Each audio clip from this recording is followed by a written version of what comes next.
Ba-da-da-da-da, da-da-da-da-da, da-da-da-da. Welcome.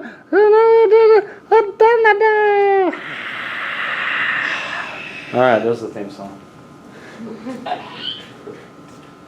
Hey everybody, it's me, Coach V. Welcome to another edition of Thunderdome. Hopefully you like, subscribe, and you ding that bell. Yeah. All right. So what we have to do today is go through Chapter 14 and Chapter 15, which is Unit 8. I'm just going through it very quickly. We're reviewing for the AP exam. So let us start.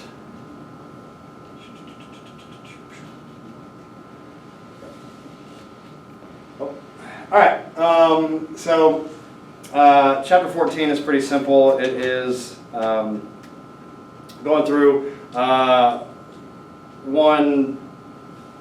all of the psychological disorders that we could possibly run into on the AP exam. There might be more. Again, the exam's not made to be perfect. The back half of this, Chapter 15, is about the therapies that go along with it. So psychotherapy, you know what it is. I think what's important for you to know is what the DSM is, right? So the DSM is the Diagnostic and Statistical Manual of Psychological Disorders.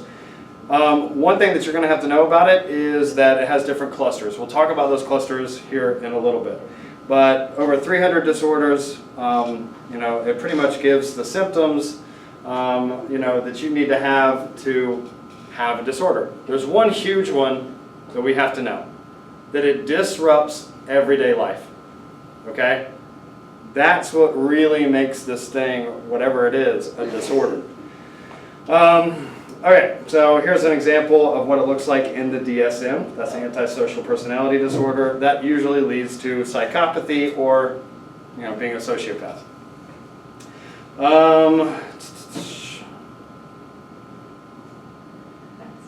All right, some key diagnostic categories. So if you look at this, you see some categories that you would see in the DSM. We've gone over all of these pretty much, these categories, but infancy, childhood, and adolescent disorders, substance-related disorders dealing with drugs, somatoform disorders. If you see anything somatoform or somatic, it means that it's manifesting in the body, okay? So you have this stressful thing that happens and all of a sudden you break out in hives. That would be a somatic reaction, right? Somatoform. Sexual and gender identity disorders, they are in the DSM. You can see fetishism over there and gender identity disorder. Sleep disorders we'll cover extensively in another unit review. But you can see narcolepsy and sleep terror disorder there. And then impulse control disorders. I have seen this a couple times on the AP exam. Kleptomania and pyromania. Kleptomania being you steal just to steal. And then pyromania, you set things on fire just to set things on fire. Anxiety disorders. The three components that really make an anxiety disorder is that it's irrational, it's uncontrollable, and it's disruptive, again, to everyday life. So let's go through a couple of these. So generalized anxiety disorder is known as free-floating anxiety. Basically, it is when you don't feel anxiety about a certain thing anymore. It just moves to the next thing. And you just have this pervasive feeling of anxiousness throughout your being. And that it could subside, obviously. I mean, it could go away with help and treatment. But it's free-floating anxiety. It just goes from the next thing to the next thing to the next thing. Then we have panic disorder, so an anxiety disorder in which the person experiences frequent and unexpected panic attacks. Now, that could possibly lead to the next thing, which is agoraphobia, and that is fear of having panic attacks in public. So what do? You stay inside. You stay inside. You become a recluse, right? I always talk about Howard Hughes with this. Literally the Elon Musk of the early 20th century, right? I mean, we're talking about like 1920s, 1930s. he became a recluse because he started having panic attacks, and he locked himself in a room and he excreted all over the room, and when they found him, it was like a terrible, terrible scene. Watch the movie The Aviator if you haven't seen it. All right. Phobias, I think you know what those are. So I haven't seen them go specifically deep into a phobia. Like, would they ever ask you about bibliophobia? I'm not going to say they won't. I haven't seen it. But again, you know, this test isn't made for you to make a perfect score. You know, so they might go super deep into some weird phobia, and you'd be like, what is that? I've never even heard of it or seen it.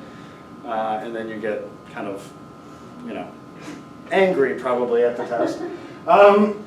So, social phobia, social anxiety disorder involving the extreme and irrational fear of being embarrassed, judged, or scrutinized by others in social situations. This is being a high school student. All right, PTSD, I think you know what it is. Just don't get locked into this whole, it's got to be a veteran thing. Okay? It's a little bit bigger than that. It can be anything traumatic you could have PTSD from. You know, some sort of weird childhood experience, a car wreck, or whatever it is, that could cause PTSD. So don't get locked in to, oh, it's got to be a veteran, it's got to be a veteran. It does not. All right? OCD, two parts to it. We have obsessive and compulsive. So obsessive is that weird thought that you have. So let's just use the example of contamination. So you're kind of a germaphobe. And you obsess about that, and you think that for some reason you're going to get germs and all that kind of stuff. And there is a compulsion that goes along with that obsession usually, and that's the behavior. So the obsession is the thought, the compulsion is the action, and usually the action that goes with contamination thoughts happens to be washing. And people end up washing their hands so much that they wash pretty much a layer of skin off their hands, and they can just be bleeding while washing their hands. But it doesn't matter to them because they have to get the germs off. Here's all the anxiety disorders in one place. Again, if you see a white chart like this, it's going to be beneficial for you to look at it and study. Okay? This is coming straight from the book. It just puts everything in one place for you. My slides are littered with these. And I try to include them in the notes as well. So, all right, mood disorders. So we have major depression. This is known as the common cold of psychological disorders. This is what a therapist would see the most of, right? Persistent disruptions in mood or emotions, impaired cognitive, behavioral, and physical functioning, also called affective disorder. I'm reading the wrong thing. Persistent feelings of despondency, worthlessness, and hopelessness, causing impaired emotional, cognitive, behavioral, and physical functioning. Then you have seasonal affective disorder, which is just seasonal depression. Don't get locked into the winter months. They might trick you, all right, because it can happen for people in the summer months as well. So just kind of know that seasonal affective disorder, sad, can be either or. Okay, and kind of know that above the 37th parallel, this is a legit thing. I mean, it really, really affects people. All right, we're below it. So, dysthymic disorder, mood disorder involving chronic low-grade feelings of depression that produce subjective discomfort, but do not seriously impair the ability to function. They're going to try to confuse you with some dysthymic and cyclothymic disorder, and we'll talk about that right now. Again, common cold, major depression. All right, so cyclothymic disorder is right here. We'll talk about it in a second. So don't get it confused with dysthymic disorder. So bipolar disorder is, and I always talk about this example. You're standing on top of a building. You're on the edge. If you are in a manic state, which is the upper pole, right, the north pole, you jump off that building because you think you can fly. You are in a euphoric state. You have almost left reality if you're in the manic state. It's almost like you're on these really high-level drugs. okay? So you jump off of the building because you think you can fly, and you end up dying. But there's the South Pole, right? The bottom pole, which is major depression. So here we go, bipolar. We're going in between these two polar opposite feelings, right? Euphoric, oh my gosh, I'm high as a kite, and like these low feelings of depression at the bottom end. And if I'm standing on top of the building, I'm at the edge, and I'm at the I'm in that depressive pole. I'm jumping off because I want to die. So that's what I kind of think about. I'm thinking about me on top of a building, or somebody on top of a building with bipolar. There's a smaller, lower form of that, which is called cyclothymic disorder. Okay, so this is a mood disorder characterized by moderate but frequent mood swings that are not severe enough to qualify as bipolar disorder. They are going to try to confuse you between dysthymic, which is kind of like low-grade depression, right, and cyclothymic disorder, which is low-grade bipolar disorder. I promise you that they'll try to, somehow manipulate that to where you try to get it wrong. All the mood disorders right here in one place. Great thing to study. All right, and then eating disorders. Please know the difference between the two main eating disorders. I think you might see binge eating, but hopefully you know what that is just by its term, right? Where you just eat so much in a short period of time, and you really don't stop. I mean, I feel like I have a problem with that. But know the difference between anorexia and bulimia. So anorexia, there's really no vomiting or like excretion going on, but with bulimia there is. So bulimia is, you do something to get rid of the binge that you just experienced.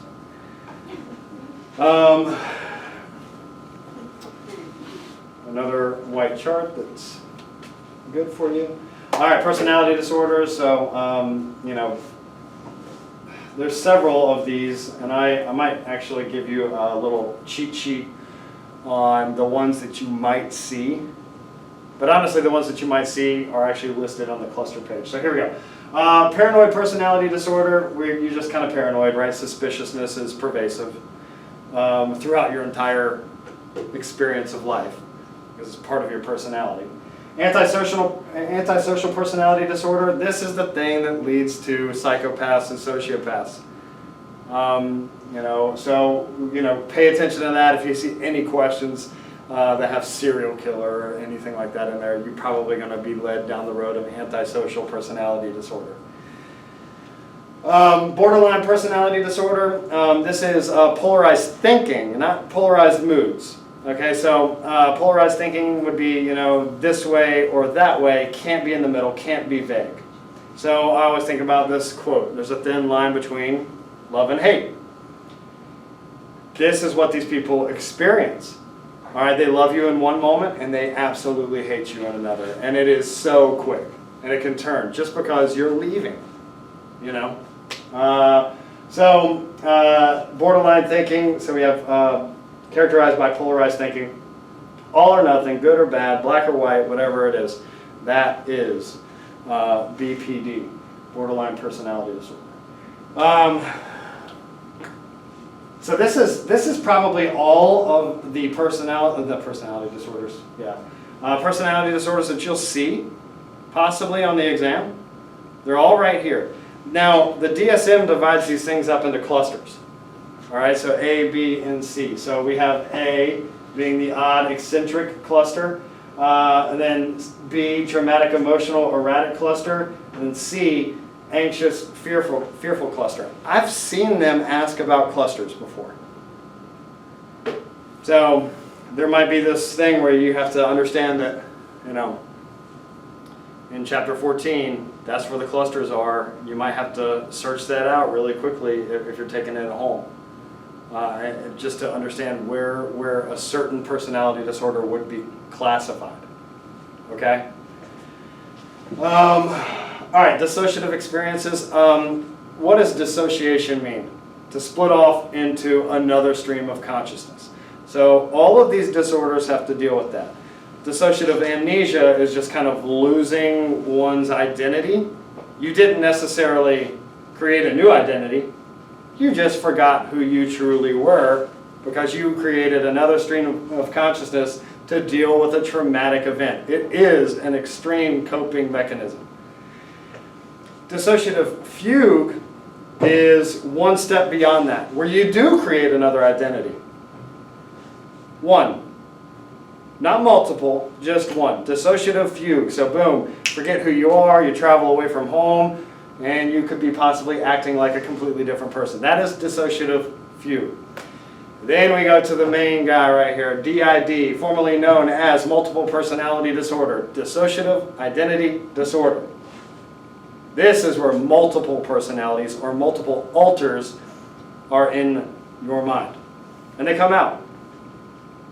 And you don't know what happens whenever they're in control. And handwriting is different, voices are different, all that kind of stuff. Now again, I don't think they're going to ask anything about this, but a lot of people thought that it was a fad. That some TV shows, some movies came out, and people were like, you know what, I'm going to cope like that. But it's in the DSM, so it's got to be, pretty concrete that, people do experience this at least a decent amount for it to be in there. Dissociative disorders, all in one place. All right, schizophrenia. Are they going to try to trick you with schizophrenia and dissociative identity disorder? Yes, they are. Dissociative identity disorder, you've actually created other identities. Schizophrenia, you just hear auditory hallucinations. Don't do that. You're dumb. That's poison. That's what you would hear. That's not another identity. That's just this weird auditory hallucination in your mind that, is part of the delusion part of this, right? So there's positive symptoms. Those things are added. So delusions and hallucinations. Then there's negative symptoms, which things are taken away. So there's this thing called flat affect, where your emotions are taken away. That's an example of a negative symptom of schizophrenia. Okay? There's different types of schizophrenia. Paranoid type is exactly what you think it is by its title. Catatonic type is kind of an interesting one, but bizarre postures and grimaces and all that kind of stuff. These are the people that probably had exorcisms done to them in prior centuries because they didn't know what it was. Disorganized type, flat or inappropriate emotional expressions, severely disorganized speech and behavior, and then undifferentiated type would just be, you couldn't characterize it to one. Now, what are some factors that go into having schizophrenia? Paternal age, right? The age of your father when you were born, the older he is, the more likely you are to have a chance to have schizophrenia. Another one is kind of like this viral hypothesis that your mother contracted the flu during a allergy specific time of the year. And that would, again, up the susceptibility of contracting or forming schizophrenia later on in life. Then there is the dopamine hypothesis, which is excessive amounts of dopamine in the brain causes schizophrenia. All right. Okay. Now we go to chapter 15, really quickly.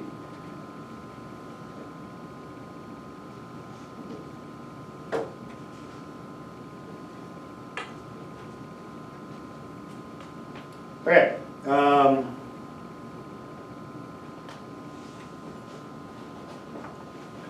So therapies, in chapter 15 we go over two types pretty much. Psychotherapy, which is like going to talk to somebody about something, right? And then there's biomedical therapies, which is medicine, and ECT, electroconvulsive therapy. So we just go through this a little bit. One, these are all of the people who you would possibly see for psychotherapy. The only one that can prescribe medicine at this time is a psychiatrist for our specific test. Now that is changing at the moment across the nation, because mental health should be, again, easier. But let's go state by state, psychiatrists are allowed, okay, to prescribe biomedical anything, any type of treatment. All right, so here we go. Freud. First time I'm gonna touch on him with the review. So psychoanalyst is his baby. You know that, unconscious drives. So everything that you don't know what's going on with you, that's what Freud wants to know. He wants to dive into your unconscious mind. What are the things that you've locked away that are driving you to do the things that you're doing right now? That's his whole deal. Now, what does he use to get there? Free association, which is where you just word vomit on the therapist. Resistance, so if the therapist sees you resist a certain topic, that's a key. They'll go deeper into that. Dream interpretation, again, Freud says that this is the royal road to the unconscious mind. Dreams, where everything just flows out. It's like the safety valve for your unconscious thoughts and desires. That's what Freud does. Interpretation, which is where you just interpret what's really going on with the patient, and then you tell them. That has to be very appropriately timed. Transference is this thing where pretty much the patient actually projects onto the therapist their particular feelings about somebody else, like their mother. Okay. Short-term dynamic therapies, I've never really seen that mentioned on the AP exam. The interpersonal therapy, as long as you know what interpersonal means, I don't think that you'll miss that question as well. Remember, that's dealing with relationships. Now we move to humanistic therapy. Again, client-centered therapy. If the client is dictating where therapy is going in the question that's asked of you, the answer is going to be Carl Rogers, humanistic, or client-centered therapy. I mean, that's easy, okay? It's in the actual term's name. So the therapist would have three qualities in client-centered therapy. Genuineness, right? Unconditional positive regard, which again is just acceptance of who that person is, no matter what they say or do. That makes a person feel really comfortable. That means a person can open up. That means a person can be allowed to possibly reach their full potential. And then empathetic understanding. The ability of the therapist to actually put themselves in your point of view and understand what you are going through what you would be feeling. It's something that, that is a skill. Motivational interviewing, if you have some sort of a vexing problem about a choice or something like that, this would help you do that. Then we move into some tried and true types of therapies to actually change particular behaviors. So behavioral therapy, really relies on all the learning principles that we've done before. Classical